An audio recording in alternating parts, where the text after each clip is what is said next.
Handstand inversion. Please see the benefits and the contraindication here.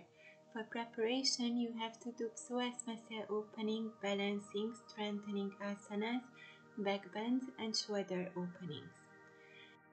Before the actual asana, you have to do standing push-up one to align the shoulders, the elbows, and the wrist. Stand against the wall, inhale, raise the hands, exhale, bend from your hip and push the wall with your palms. See that your wrist, elbow, shoulders come to alignment and you arching your spine. With the next preparation pose, we want to improve our jumping skills. Come to downward facing dog, raise one leg towards the sky and start to jump. Your jump should be fine and subtle.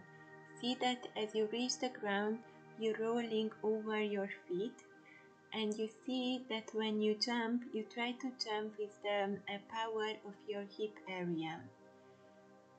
Like this, you will strengthen not only the feet, but also the root chakra, the hip area. And now let's begin the actual handstand. First, bring the palms close to the wall and slowly, first not dynamically, but consciously try to jump up. See that you're rotating your shoulders and the hip joints while you're jumping. You are not just throwing up with your calf muscles. So it doesn't matter if you can't reach the wall immediately, just practice and sooner or later you will get there as the root chakra getting stronger. And after you can do dynamically as well. Dynamically touch the floor, see that your elbows remain straight all the time, shoulder fixed inside the body, and slowly come up. While up, check if you're engaging your core muscles, if your back is straight, if your waist is supported. Activate your legs.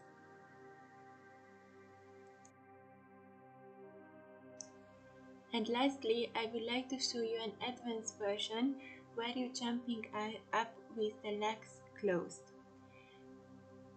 This variation strengthening the hip area and the root chakra even more.